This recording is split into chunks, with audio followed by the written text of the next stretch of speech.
Good morning, everyone. I'd like to call this meeting of the House Veteran Affairs and Emergency Preparedness Committee to order. First, I would like to introduce Pete Gaglio. Pete, would you stand up? Is he here? I guess he isn't going to stand up. He took off. I wonder where'd he run to? I was going to let him do the Pledge of Allegiance, but Representative Mako, will you lead us in the Pledge of Allegiance?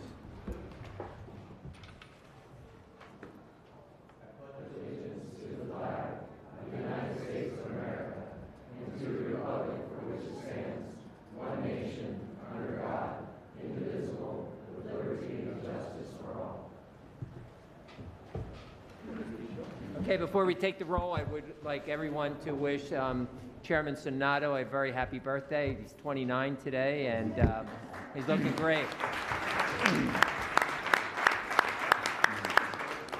You're still 29, right? So am I. I feel like it. Okay, I would ask that the Secretary of the Committee take the roll, please. Oh, the AA. Peter's back. What's that? Oh, Pete's back. There's a young man in the audience here. Pete is from out near my district. He's a soon-to-be graduate of the Williamson Trade School, and I brought him. He's been shadowing me for the last 2 days, so I hope I haven't been too boring to hang out with for a couple days. So you'll enjoy this. We're an exciting committee. So, okay, I'd ask the Secretary to take the roll, please. Chairman Barrar. Here. Representative Borowitz. Here. Representative Culver. Here. Representative Ecker. Here. Representative Ferry. Proxy. Representative Gobbler. Representative Gillen. Here. Representative Greiner. Here. Representative James. Proxy. Representative Mako. Here. Representative Mahalik. Here. Representative O'Neill. Here. Representative Polinchuk. Here. Representative Rigby. Here. Representative Ryan. Proxy. Representative Birthday Boy. Representative Bizzarro. Representative Burns. Representative Fitzgerald. Representative Hill Evans. Representative Kulik. Representative O'Mara. Here. Representative Sappi. Representative Webster. Representative Williams. We have a quorum, Mr. Chairman. Thank you. Our first order of business is HB 1338, which is sponsored by myself. First, I need a motion to consider the bill, moved by Representative O'Neill. Having a motion to consider the bill. This legislation establishes a restricted account in Treasury for Keystone State Youth Challenge program that we passed into law last year, right? Which assists at-risk youth with obtaining their GEDs. The legislation before us today is needed so that we can secure state funding as a match for the federal National Guard Bureau funding, which is needed to get this program up and running. At this time, there is an amendment to the bill which I will be offering. It is A01189, and it changes the effective date rather than 60 days, the effective date to immediately rather than to 60 days, thus allowing for a potential state budget line item to match up with the federal funds this summer. Is there any discussion on the amendment that we have before us? Okay. I need a motion to accept the amendment moved by Representative Burns, a second by Representative Greiner. Are there any negative votes on this amendment? Hearing none, the amendment is adopted into the bill. Is there any discussion on the bill as it is amended at this time? Okay. We do have a motion by Representative O'Neill and a second by Representative Williams. And are there any negative votes on the bill? Hearing none, House Bill 1338 has passed committee with the amendment. Okay. The next bill for consideration is HB 630, sponsored by Representative Day. First, I need a motion to consider the bill, moved by Representative Mako. Having a motion to consider the bill, Representative Day, who used to be on our committee, and he will explain his bill to us. Thank you, Mr. Chairman, and thank you, members of the committee, for entertaining this legislation here today, and thank you to the minority chair as well. I want to make sure I thank everybody here.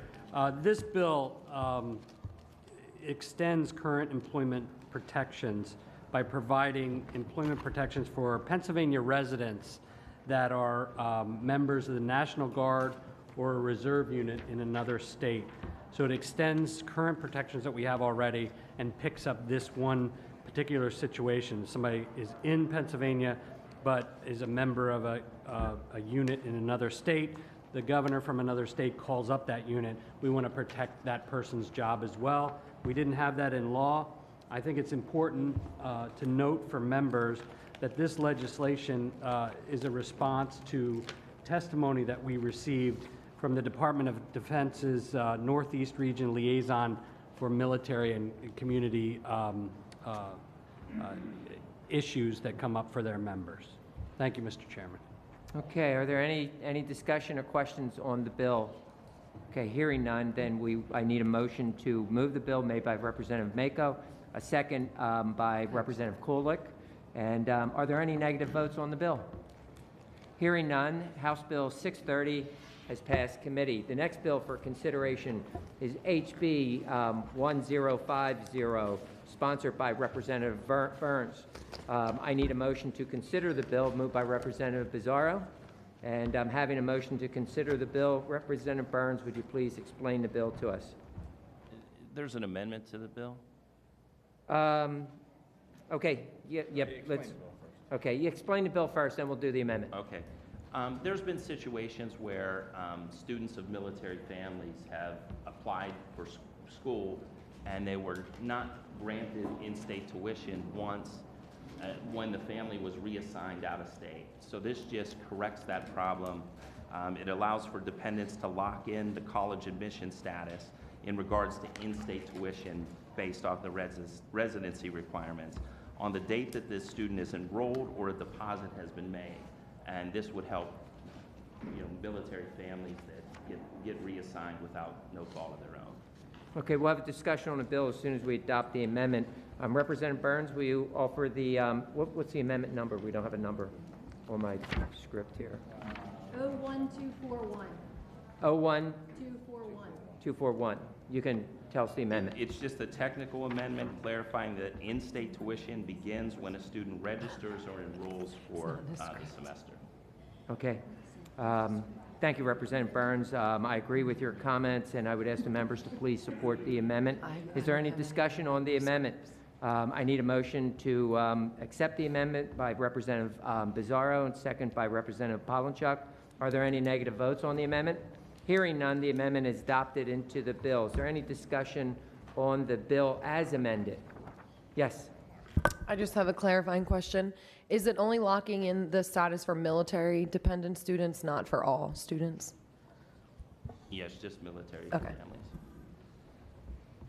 Okay, I'm out of place here. Is there anyone else with a comment?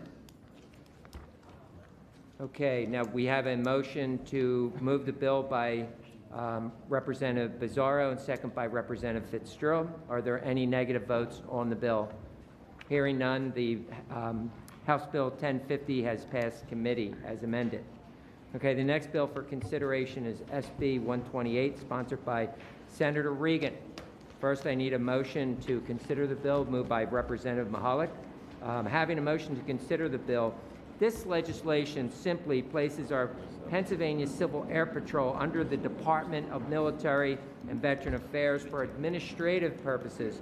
This bill is supported by the Civil Air Patrol and the DMVA, and this committee has passed this legislation, I think, 2 times over the past couple years.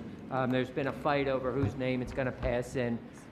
So we this year we're hoping that this gets done before June. The bill had been voted on unanimous vote back in previous sessions. This bill has been overlooked for far too long, and we need to get this change into law prior to the upcoming budget season. So our Civil Air Patrol and the Department of Military Veteran Affairs in their corner in the upcoming budget process, and it will also bode well for the federal funding opportunities.